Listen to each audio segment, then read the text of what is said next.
2023년 2월 13일 월요일 큐티인 간식 타임. 듣고 깨달으라. 마태복음 15장 1절에서 20절의 말씀.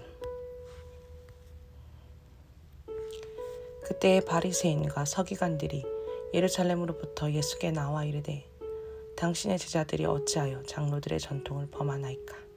떡 먹을 때에 손을 씻지 아니하나이다.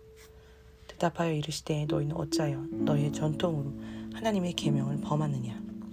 하나님이 이르셨으되 내 부모를 공경하라 하시고 또 아버지나 어머니를 비방하는 자는 반드시 죽임을 당하리라 하셨거늘, 너희는 이르되 누구든지 아버지에게나 어머니에게 말하기를 내가 드려 유익하게 할 것이 하나님께 드림이 되었다고 하기만 하면 그 부모를 공경할 것이 없다 하여 너희의 전통으로 하나님의 말씀을 폐하는도다.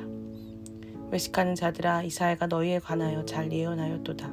일러스되 이 백성이 입술로는 나를 공경하되 마음은 내게서 멀도다. 사람의 계명으로 교훈을 삼아 가르치니 나를 헛되이 경배하는도다 하였느니라 하시고, 무리를 불러 이르시되 듣고 깨달으라. 입으로 들어가는 것이 사람을 더럽게 하는 것이 아니라 입에서 나오는 그것이 사람을 더럽게 하는 것이니라. 이 제자들이 나와 이르되, 바리새인들이 이 말씀을 듣고 걸림이 된 줄 아시나이까? 예수께서 대답하여 이르시되, 심은 것마다 내 하늘 아버지께서 심으시지 않은 것은 뽑힐 것이니 그냥 두라. 그들은 맹인이 되어 맹인을 인도하는 자로다. 만일 맹인이 맹인을 인도하면 둘 다 구덩이에 빠지리라 하시니, 베드로가 대답하여 이르되, 이 비유를 우리에게 설명하여 주옵소서. 예수께서 이르시되, 너희도 아직까지 깨달음이 없느냐? 입으로 들어가는 모든 것은 배로 들어가서 뒤로 내버려지는 줄 알지 못하느냐? 입에서 나오는 것들은 마음에서 나오나니 이것이야말로 사람을 더럽게 하느니라. 마음에서 나오는 것은 악한 생각과 살인과 간음과 음란과 도둑질과 거짓 증언과 비방이니 이런 것들이 사람을 더럽게 하는 것이요 씻지 않는 손으로 먹는 것은 사람을 더럽게 하지 못하느니라. 요약입니다. 예수님은 바리새인과 서기관들에게 그들이 사람의 전통으로 하나님의 계명을 범한다고 말씀하십니다. 이 말씀을 듣고 걸림이 된 그들은 맹인이 되어 맹인을 인도하는 자라고 알려주십니다. 또한 사람을 더럽게 하는 것은 입으로 들어가는 것이 아니라 입에서 나오는 것이라고 하십니다. 중보 기도입니다. 교사와 학생들이 지혜의 말씀을 듣고 깨닫는 자가 되어 주 뜻대로 가르치고 배우게 하옵소서. 본문의 설입니다. 장로들의 전통은 바리새인과 서기관 같은 율법 교사들이 귀하게 율법 위에 인위적으로 덧붙인 규범을 가리킵니다. 예수님은 이것을 하나님의 계명이 아닌 사람의 계명이라고 하십니다. 사람의 전통을 따른다는 명분으로 하나님의 말씀을 지키지 않는 것은 결국 헛된 경배입니다. 하나님을 진정으로 높이고 예배하는 길은 내가 옳게 여기는 생각대로 많은 행위를 하는 것이 아닙니다. 손이 아닌 마음을 씻으며 오늘 주신 말씀에 순종하는 것이 참된 경배입니다.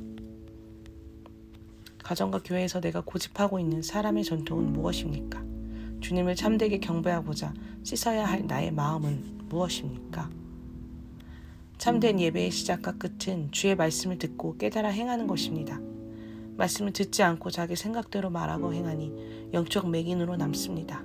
또 말씀을 들어도 자기 안에 있는 죄를 인정하고 회개를 거부하니 결국 깨닫지 못하고 의심과 원망에 빠집니다. 내가 날 때부터 죄인이다라고 고백하며 죄에서 돌이켜 주를 따르는 사람이 하나님 아버지께서 만세 전부터 심으신 성도요 주께로 이웃을 인도하는 복음의 일꾼입니다. 최근 내가 들은 말 중에서 마음에 걸림이 된 말은 무엇입니까? 탓하며 원망하기를 그치고 회개해야 할 내 죄악은 무엇입니까? 예수께서 제자들에게 아직까지 깨달음이 없느냐라고 야단치십니다. 그들을 사랑하시니 이렇게 양육하시는 것입니다. 예수님의 제자인 우리가 깨달아야 하는 진리는 남이 아닌 내가, 세상이 아닌 내 마음이 악하고 음란하다는 것입니다. 예수님은 내가 옳다며 타인과 세상을 정죄하는 의인을 부르러 오시지 않았습니다. 주님은 나를 더럽히는 것이 내 자신임을 인정하는 죄를 불러 구원하십니다. 그러므로 내 안의 죄악을 날마다 말씀으로 비춰 회개하는 것이 최고의 깨달음입니다. 악한 생각과 살인과 간음과 음란과 도둑질과 거짓 증언과 비방 중 내가 습관적으로 저지르는 죄악은 무엇입니까? 기도하기입니다. 주님의 의보다 나의 의를 내세우려는 율법적인 사고로 주의 말씀을 폐했던 저의 죄악을 회개합니다. 가족과 이웃의 말을 듣고 걸려 넘어지는 영적 맹인의 자리에서 돌이켜 주를 따르는 제자의 자리에 서게 하옵소서. 오늘도 주의 말씀으로 제 마음을 깨끗이 씻어 사명을 감당하게 하옵소서. 묵상 간증입니다. 입에서 나오는 것, 옷의 옥. 모태 신앙인인 저는 이른 나이에 결혼해 시집살이를 하며 고부 갈등을 심하게 겪었습니다. 그러다 하나님의 계명인 구속사의 말씀이 들리면서 시어머니께 저의 판단과 미움의 죄를 고백하며 용서를 구했습니다. 그리고 고부간의 원만한 관계를 유지해갈 무렵 저희 부부는 14년 만에 시댁에서 분가하게 되었습니다. 시댁에서 살다가 가진 것 없이 세상으로 던져졌을 때 저는 두 딸의 교육과 먹고 사는 문제에 대한 두려움이 컸습니다. 남편의 갑상샘, 항진증 재발로 제가 가정경제의 일부분을 책임져야 했기 때문입니다. 하지만 하나님의 은혜로 먹고 살 길이 열리고 두 딸을 교육할 수 있었습니다. 어느덧 시간이 흘러 작년에 큰딸이 대학에 들어갔습니다. 그런데 아르바이트를 시작해 즐겁게 일하던 딸이 하루는 집에 와서 펑펑 우는 것이었습니다. 이유를 물어보니 딸은 예전에 할머니와 엄마가 싸우던 상황이 지금 일하는 가게 사장 할머니와 그 며느리에게 재현되면서 외상 후 스트레스 장애가 왔다 했습니다. 지난 세월 자녀들 앞에서는 제 감정을 내색하지 않으려고 노력했는데 딸의 첫 사회생활에서 저로 인한 상처가 드러나니 마음이 너무 아팠습니다. 하지만 주의 설교 말씀에 따라 상처에 핑계하며 숨지 않겠다고 적용하는 딸이 대견했습니다. 저도 큐티하는 동안 시어머니의 눈물이 기억났는데 맏 며느리로서 시어머니의 마음을 헤아려드리지 못하고 시댁으로부터 물려받을 유산에만 목숨을 내는 저의 모습이 깨달아져 회개가 되었습니다.